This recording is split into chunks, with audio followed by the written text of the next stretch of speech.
नमो नमः, नमस्कारः, वंदे संस्कृत मातरम। प्रारंभिक रचनानुवाद कौमुदी की इस कक्षा में आज मैं डॉक्टर सुनीता थत्ते आपको पढ़ाने जा रही हूँ इस पुस्तक का तीसरा अभ्यास। और इस अभ्यास के अंतर्गत आज हम पढ़ेंगे नियमों वाला प्रथम भाग। पिछले अभ्यास में हमने 4 नियम पढ़ लिए थे, मतलब पिछले अभ्यास तक हमने 4 नियम पढ़ लिए थे। आज हम पढ़ेंगे इस अभ्यास में नियम नंबर 5। इस अभ्यास में फिर से 20 नए शब्द आ रहे हैं, तो हमारे शब्दकोश में 20 शब्दों की वृद्धि हो जाएगी और शब्द संख्या हो जाएगी 60। तो आइए हम देखते हैं कि हम शब्दकोश के अंतर्गत आज कौन कौन से शब्दों को पढ़ने वाले हैं। तो देखिए, क खंड के अंतर्गत जिसमें संज्ञा और सर्वनाम शब्द हैं, हम पढ़ेंगे अहम, आवाम, वयम। यह 3 सर्वनाम शब्द। ये सर्वनाम शब्द है अस्मत्। इसकी प्रथमा विभक्ति में एक वचन, द्विवचन और बहुवचन में क्रमशः अहम, आवाम, वयम ऐसे रूप बनते हैं। अहम मने मैं अकेला, आवाम मने हम दोनों और वयम मने हम सब। इन 3 सर्वनामों के साथ ही हम आज पढ़ेंगे कुछ आकारांत स्त्रीलिंग शब्द। रमा, बालिका, ये देखिए यहाँ पर लिखे हुए हैं रमा, बालिका, लता, कथा, क्रीडा, पाठशाला और विद्या। इस तरह से कुल ये 10 शब्द हैं। यहाँ क्रीडा शब्द के विषय में मैं आपको एक विशेष नियम बताना चाह रही हूँ कि हिंदी की वर्णमाला में तो ड और ढ के अलावा ड और ढ के नीचे एक छोटी सी बिंदी लगाकर ड़ और ढ ये 2 लुंठित वर्ण बनते हैं, गुड़िया, बुढ़िया जैसे। पर संस्कृत में ये ड़ और ढ नहीं है, केवल ड और ढ ही है। इसलिए हम हिंदी में तो कहते हैं क्रीड़ा, पर संस्कृत में हमें कहना है क्रीडा, क्रीडति, क्रीडांगण, क्रीडांगण नहीं क्रीडांगन। इस बात को हमें ध्यान रखना है। अब देखिए यहाँ पर ख के अंतर्गत, माने ख में हमने देखा था कि ख जो भाग है उसके अंतर्गत जो हम आज पढ़ने वाले हैं वो धातुएं हैं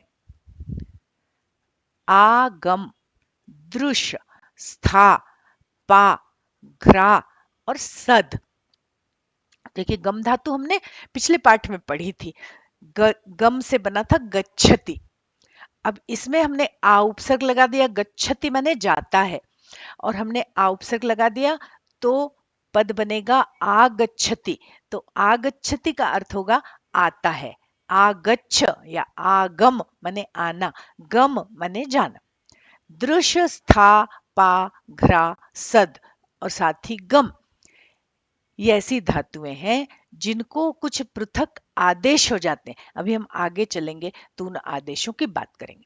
अभी हम देखते हैं कि ग खंड के अंतर्गत हम कौन कौन से अव्यय पदों को आज पढ़ने वाले हैं। तो देखिए यहाँ पर तसिल प्रत्यय से बने हुए शब्द हैं जिसमें तह लग जाता है। इतह, ततह, यतह, कुतह। देखिए क्रम से इतह, ततह, यतः, कुतः। इतः मने यहां से, ततः मने वहां से, यतः मने जहां से, कुतः मने कहां से। अन्य शब्दों में भी हम ये तह जोड़ के से ऐसा अर्थ निकाल सकते हैं, है ना। गृहतः मने घर से, सर्वतः मने सब ओर से, सब जगह से, विद्यालयतः माने विद्यालय से। ये तहसील प्रत्यय का प्रयोग है, आगे हम पढ़ेंगे इसको। अभी इतना जानिए, इतः, ततः, यतः, कुतः माने यहाँ से, वहां से, कहां से, जहां से। माने मैं यहाँ से जाता हूँ, मैं वहां से आता हूँ, ऐसे प्रयोग करने होंगे। तो इन इतः, ततः, यतः, कुतः का प्रयोग करना होगा। अभी आपको सूचना दे रहे हैं कि रमा डैश विद्या रमावत, माने रमा से लेकर विद्या तक के जो रूप हैं वो रमावत माने रमा की तरह चलेंगे। और इसी तरह आगम डैश सद भवतिवत, माने आगम से लेकर सद तक के जितने भी धातु रूप हैं वो भवतिवत चलेंगे। इसका मतलब है कि जैसे रमा के रूप चलते हैं, वैसे ही विद्या के, लता के, कथा के, बालिका के, क्रीडा के, पाठशाला के, सबके चलेंगे विद्या के। और जैसे हमने गम धातु के रूप चलाए थे या भू धातु के रूप चलाए थे, भवति, भवतः, भवन्ति, उसी तरह इन सारे धातुओं के रूप भी चलेंगे। अब ये यहाँ पर कह रहे हैं, रमा शब्द के प्रथमा और द्वितीया के रूप स्मरण करो। रमा शब्द के प्रथमा और द्वितीया के रूप स्मरण करो। देखो शब्द संख्या 15। आइए हम चलते हैं उस पेज पर जहां पर रमा शब्द के रूप लिखे। मैं प्रथमा और द्वितीया के रूप बोल रही हूं, आप लोग भी मेरे साथ 3-3 बार बोलिए तो आपको याद हो जाएंगे। देखिए, ये हमारे सामने रमा शब्द के रूप आ गए हैं। रमा रमे रमाहा, रमा रमे रमाहा, रमा रमे रमाहा, रमाम रमे रमाहा, रमाम रमे रमाहा, रमाम रमे रमाहा। तो ये तो हमने प्रथमा और द्वितीया के रूप याद किए, और ये हमें याद करना, और इसी तरह हमको दूसरे शब्दों के भी रूप चलाना है जिनके अंत में आ है, जो आकारांत है, उनको लता लते लताहा, विद्या विद्ये विद्याहा, इस तरह से हमें रूप चलाना है। पर मैं आपको कहना चाहती हूँ यहाँ पर कि केवल प्रथमा और द्वितीया के रूप स्मरण करने के बजाय आप पूरे ही शब्द रूप यदि स्मरण कर लेते हैं तो बहुत अच्छा होगा, क्योंकि आगे चल के हमें उनका काम पढ़ने ही वाला है। इसी तरह आप राम के और गृह शब्द के भी पूरे शब्द रूप स्मरण कर लें तो ज्यादा अच्छा रहेगा। कह रहे इसी तरह बालिका आदि के भी रूप चलाओ। मैंने जैसे रमा रमे रमाह, रमाम रमे रमाह चलाया, वैसे बालिका बालिके बालिका, बालिकाम बालिके बालिका, इस तरह से आपको रूप चलाने। अब हम आ रहे हैं उत्तम पुरुष में। तो उत्तम पुरुष में धातु के अंत में ये कह रहे हैं आमी, आवह, आमह, ऐसे रूप बन जाते हैं। एक वचन में आमी, द्विवचन में आवह और बहुवचन में आमह लग के हमारे शब्द रूप बनेंगे पठामी, पठावह, पठामह। चलिए मेरे साथ बोलिए आप, पठामी, पठावह, पठामह। अब देखिए, हमने लट लकार के पूरे धातु रूप पढ़ लिए हैं, जिसके प्रथम पुरुष में पठति पठतः पठन्ति, मध्यम पुरुष में पठसि पठतः पठथ, और उत्तम पुरुष में ये रूप बन रहा है पठामि, पठावह, पठामह। तो आप इन धातु रूपों को भी लट लकार को आप याद करके रखिए। चलिए, मैंने अभी आपसे कहा था कि इसमें जो विशिष्ट धातुएं दी हुई हैं, उन सारी धातुओं को जब हम इनके रूप चलाते हैं तो मूल रूप वैसा ही नहीं रहता। उस मूल रूप को लट लकार, लोट लकार, लंग लकार और विधिलिंग लकार, इन 4 लकारों में, देखिए लट, लोट, लंग और विधिलिंग, इन 4 लकारों में इन धातुओं के ये रूप होते हैं। माने इन धातुओं के रूप थोड़े से बदल जाते हैं। गम उस रूप के बदलने के का जो प्रकार है उसको संस्कृत में कहते हैं आदेश। तो गम को गच्छ आदेश हो जाता है। तो जब गम को गच्छ हो जाता है तो आगम को आगच्छ हो जाएगा। इसी तरह दृश्य को पश्य आदेश, स्था, यहाँ पर स्था लिखा हुआ नहीं है, हम लिख लेते हैं, है ना। ये देखिए स्था धातु, इस स्था को तिष्ठ आदेश हो जाता है, तिष्ठ। पा को पिब आदेश हो जाता है, यहाँ पिब लिखा है, पिब, है ना। घ्रा को जिघ्र और सद को सीध हो जाता है। पर एक महत्वपूर्ण बात बता रहे हैं कि लिट में गम आदि ही रहेंगे, मतलब लिट लकार में आदेश नहीं होता। अन्य 4 लकारों में जो अभी हम आगे आगे पढ़ने वाले हैं, लट, लोट, लंग और विधिलिंग, इन 4 लकारों में इन विशिष्ट धातुओं को ये विशिष्ट परिवर्तन हो जाते हैं या ये विशिष्ट आदेश हो जाते हैं। तो जैसे गम धातु के हमें रूप चलाना है तो गमति गमतः गमंति नहीं बनेगा, गम को गच्छ आदेश हो जाएगा और हमारे रूप बनेंगे गच्छति, गच्छतः, गच्छन्ति, आगच्छति, आगच्छतः, आगच्छन्ति। इसी तरह दृश्य धातु को दृशति, दृशतः नहीं, दृश को हो जाएगा पश्य आदेश और हमारे रूप बनेंगे पश्यति, पश्यतः, पश्यन्ति। देखिए यहाँ पर बताया हुआ है ये पश्यति, आगच्छति, गच्छति। इसी तरह स्था धातु को हो जाएगा तिष्ठ आदेश, तो हमारे रूप बनेंगे तिष्ठति, तिष्ठतः, तिष्ठन्ति, तिष्ठसि, तिष्ठतः, तिष्ठथ। और अभी हमने पढ़ा तिष्ठामि, तिष्ठावः, तिष्ठामः।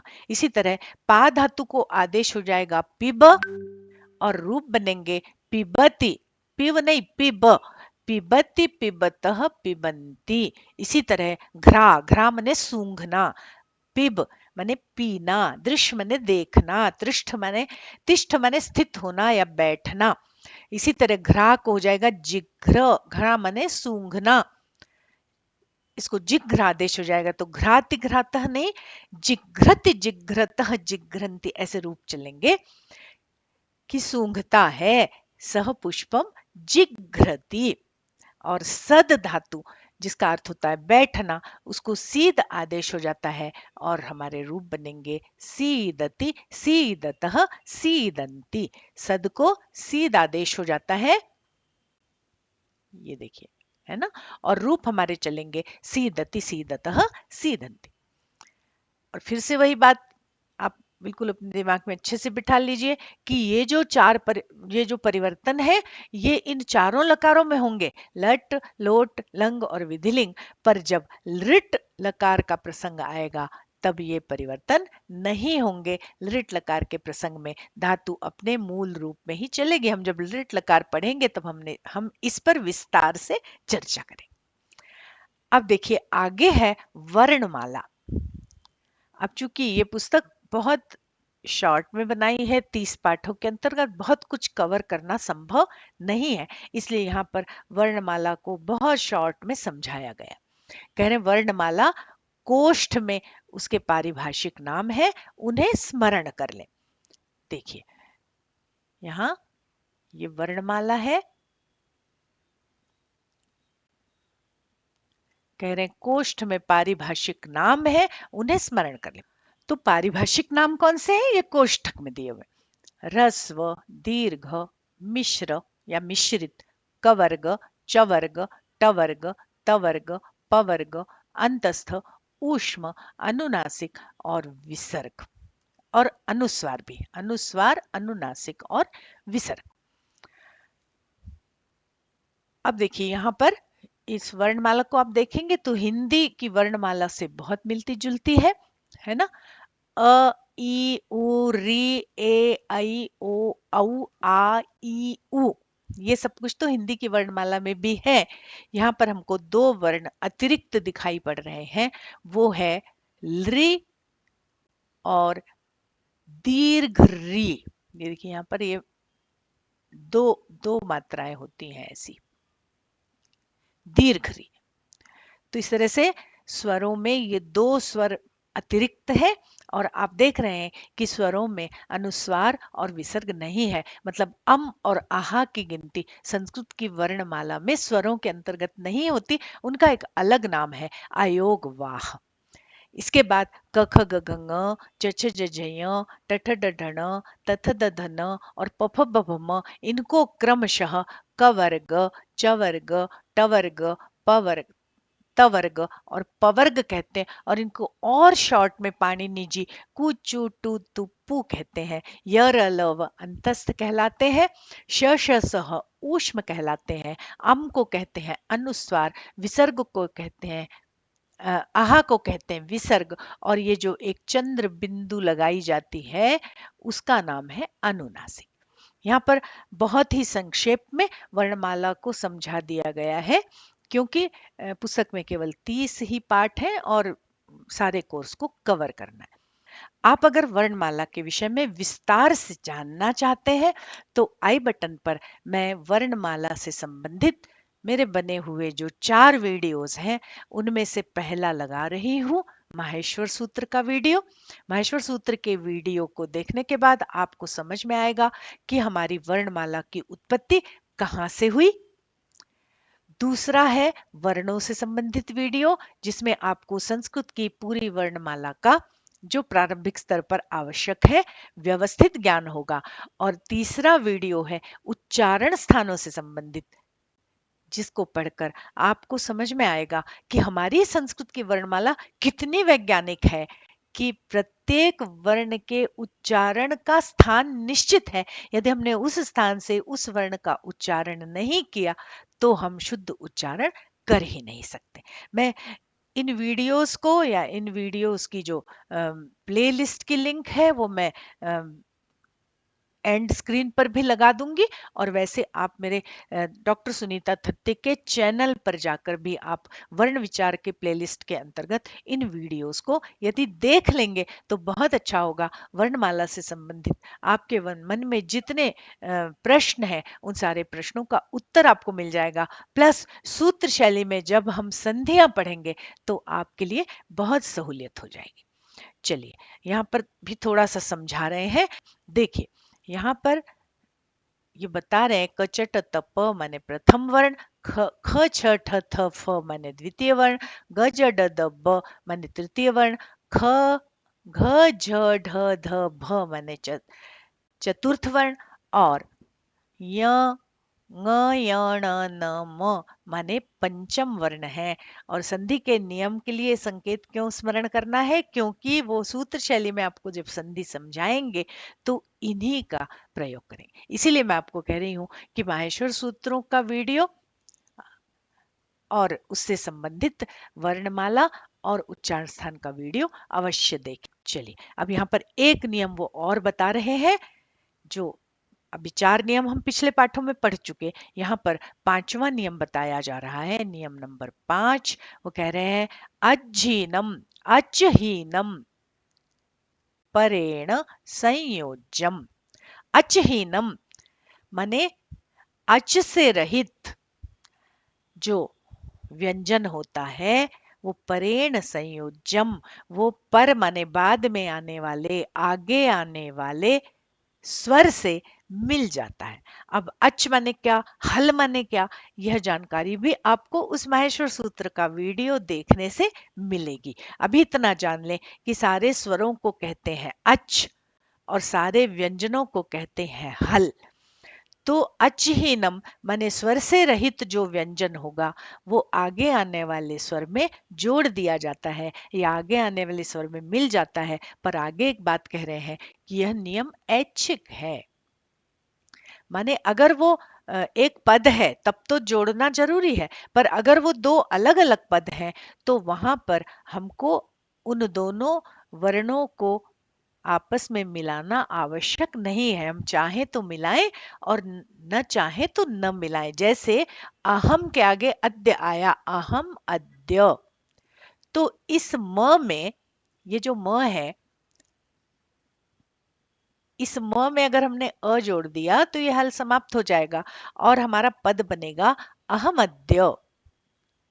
अहमद्य ये संधि नहीं है।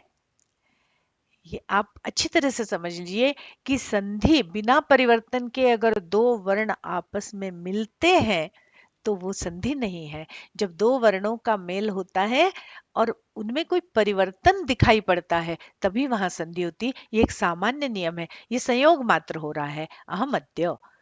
अब हमें लिखना है त्वम इदानीम। तो त्वम का म और इदानीम का ई आपस में मिल गए तो पद बन जाएगा त्वम इदानीम। तो आप त्वम इदानीम ऐसा भी लिख सकते हैं और त्वम इदानीम ऐसा भी लिख सकते हैं। आइए अब हम चलते हैं इसके अभ्यास वाले भाग पर, माने इसके क्रियात्मक वाले भाग पर हम चलते हैं। तो ये अभ्यास 3 का क्रियात्मक वाला भाग हमारे सामने। हम यहाँ पर कुछ उदाहरण के वाक्य हैं, पहले हम उन्हें देखकर सीखते हैं और फिर आगे संस्कृत बनाने के लिए, अनुवाद करने के लिए जो वाक्य दिए हुए हम उनका अनुवाद करेंगे। देखिए मैं पढ़ता हूं, अहम पठामि।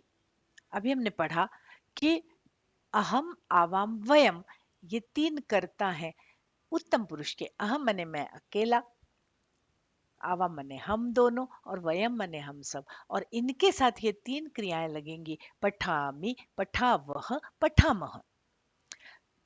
तो एक वचन है तो पठामि, द्विवचन है तो पठावह और बहुवचन है तो पठामह। तो मैं पढ़ता हूँ अहम पठामि, हम दोनों पढ़ते हैं।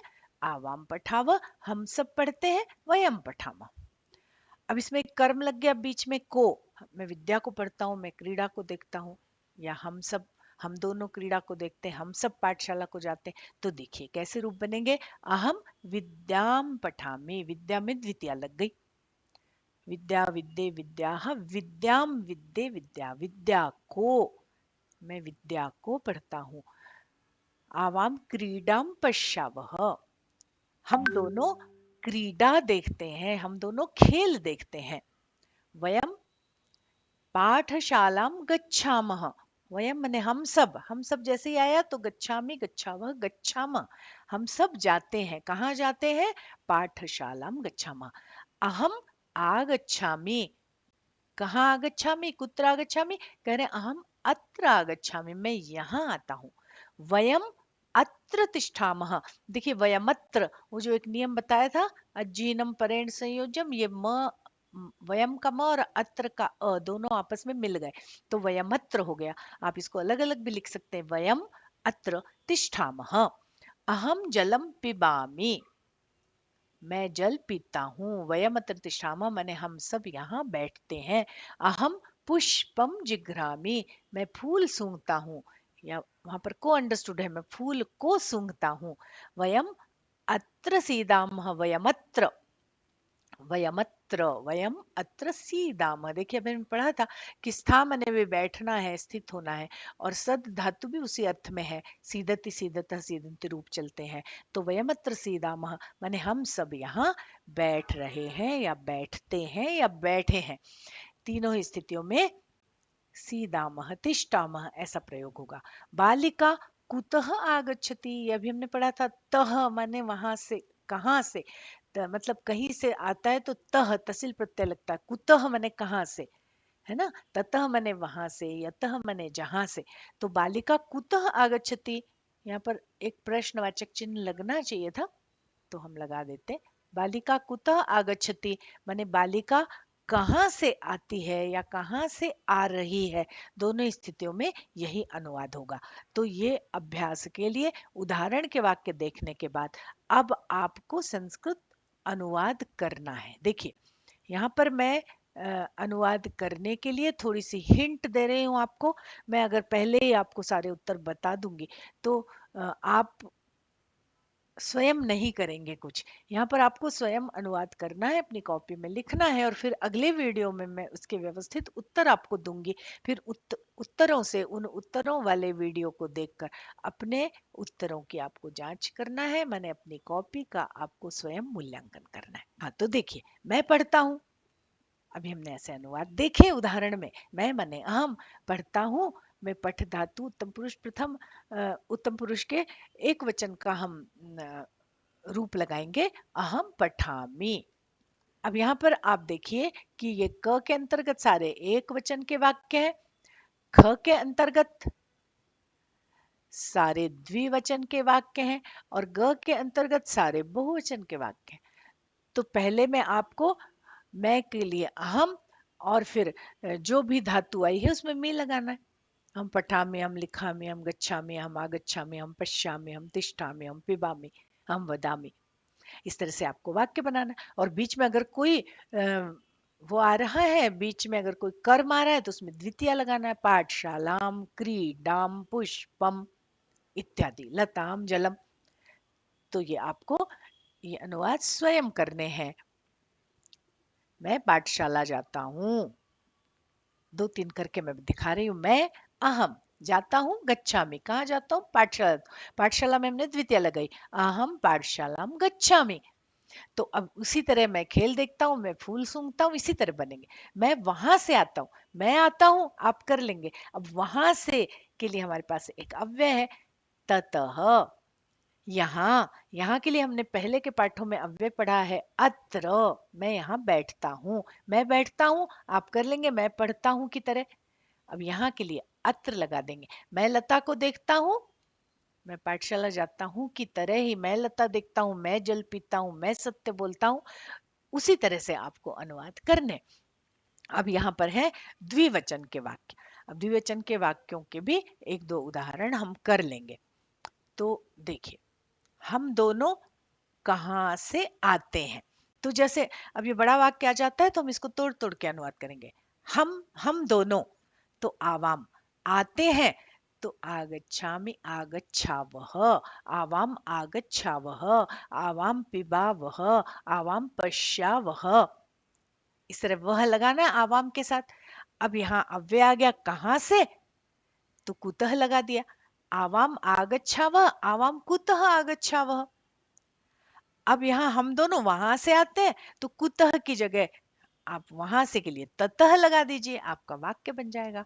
हम दोनों पीते हैं, तो जैसे आवाम आगच्छावः, वैसे ही आवाम पा के लिए जो धातु है पिब, उसमें वही मध्यम पुरुष उत्तम पुरुष का आपको द्विवचन का रूप लगाना है ना।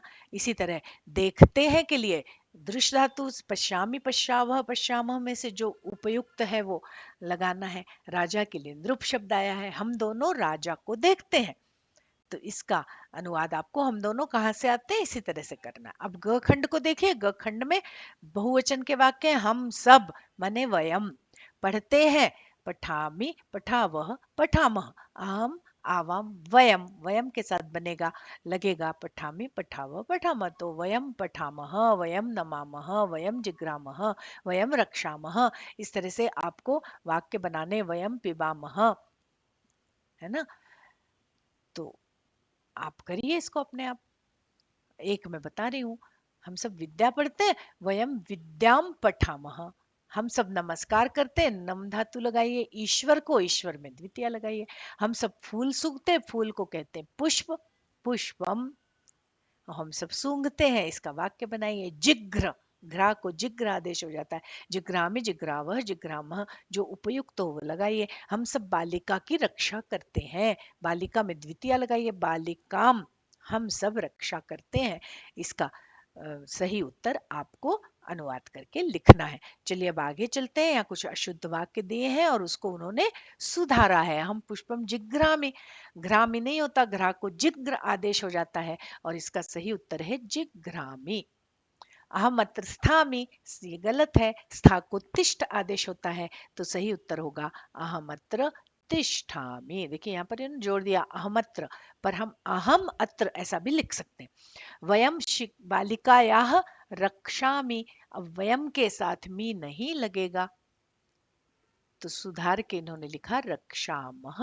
और इसी तरह यहाँ दिए हुए वाक्यों को आपको शुद्ध करना है। दृश्यामि, दृश्य नहीं होता, पश्य हो जाता है, स्था नहीं होता, स्था को तिष्ठ आदेश हो जाता है। अहम पामी, पा नहीं होता, पिब आदेश होता है, तो पिबति पिबतः पिबंति जैसे रूप आपको चलाने हैं। यहाँ पर घ्रामी नहीं होगा, जिघ्र आदेश हो जाएगा, सदामह नहीं होगा, सीध आदेश हो जाएगा, सीधा में सीधा वैसे रूप चलेंगे। आवाम माने हम दोनों, तो ये प्रथम पुरुष की क्रिया गच्छतः नहीं लगेगी, यहाँ पर उचित क्रिया आपको लगाना है। और वयम के साथ पश्यंती नहीं लगेगा, उत्तम पुरुष बहुवचन की क्रिया लगाकर आपको इन वाक्यों को शुद्ध करना है। अब देखिए यहाँ पर कह रहे हैं अभ्यास 2 के वाक्यों को द्विवचन और बहुवचन में बदलना है। तो ये 2 पर हम फिर से चलते हैं। अभ्यास अरे प्रश्न संख्या 2 का जो क है, इस क के जो वाक्य हैं, ये क ये सारे एक वचन में है। अब आप इन्हीं को द्विवचन में लिख लीजिए, इन्हीं को बहुवचन में लिख लीजिए। मैं पढ़ता हूँ, हम दोनों पढ़ते हैं, हम सब पढ़ते हैं। मैं पाठशाला जाता हूँ, हम दोनों पाठशाला जाते हैं, हम सब पाठशाला जाते हैं। मैं खेल देखता हूँ, हम दोनों खेल देखते हैं, हम सब खेल देखते हैं। मैं लता देखता हूँ, मैं हम दोनों लता देखते हैं, हम सब लता देखते हैं। या मैं सत्य बोलता हूँ, हम दोनों सत्य बोलते हैं, हम सब सत्य बोलते हैं। इस तरह से पहले आपको इनका द्विवचन और बहुवचन हिंदी में करना है, और फिर उन वाक्यों का फिर से आपको संस्कृत में अनुवाद करना है। और फिर देखिए यहाँ पर क्या कह रहे हैं, इनके लट उत्तम पुरुष के रूप लिखिए। भू पठ रक्ष वद आगम दृश्य स्था पद ग्रह। अभी पढ़ाते समय मैंने करवाया था। भवामी भवावह भवामह, पठामी पठावह पठामह, या जिग्रामी जिग्रावह जिग्राम, इस तरह आपको लिखने हैं। और इसी तरह रमा और बालिका के भी हमने प्रथमा द्वितीय के रूप किए थे। उनको आपको अपनी कॉपी में लिखना है। अब इसके बाद कुछ रिक्त स्थान है, वहां पर केवल धातु लिखी हुई है, उस धातु को उचित रूप में आपको उसके रूप चलाकर यहाँ पर लिखना। उदाहरण के लिए मैं बता रही हूँ कि जैसे अहम जलम पा, पा को पिबादेश हो जाता है, तो अहम के साथ होगा पिबामी, अहम जलम पिबामी। या यहाँ पर आया अहम लताम दृश, ये तीसरा वाक्य देखिए, अहम लताम दृश, तो दृश को हो जाता है पश्य आदेश, अहम के साथ होगा पश्यामी, है ना। और यहाँ पर देखिए एक प्रथम पुरुष का वाक्य भी आ गया, सह तौ ते, ये पहले पाठ में हमने पढ़ा कि सह तौ ते, इनके साथ प्रथम पुरुष की क्रियाएं लगेंगी, पठति पठतः पठंती की तरह पच धातु को आपको चलाना है। तो इस तरह से ये मैंने आपको समझा दिया है कि आपको अनुवाद कैसे करने। आप जल्दी से इसके अनुवाद अपनी कॉपी में कीजिए, और मैं बहुत शीघ्र इसके उत्तरों का वीडियो भेज रही हूँ। तो आज के लिए बस इतना ही। आशा है कि आपको अभ्यास 3 के सारे नियम अच्छी तरह से समझ में आ गए होंगे, और उन्हें देखकर आप ये सारे अनुवाद और अभ्यास आसानी से अपनी कॉपी में कर सकेंगे। आप पहले प्रयत्न कीजिए, अपनी कॉपी में लिखिए, और फिर अगले आने वाले वीडियो को देखकर अपने उत्तरों में संशोधन कीजिए। तो बहुत जल्दी मिलते हैं इसके उत्तरों वाले पाठ के साथ। तब तक के लिए नमस्कार। पुनर्मिलामः। जयतु संस्कृतम, जयतु भारतम।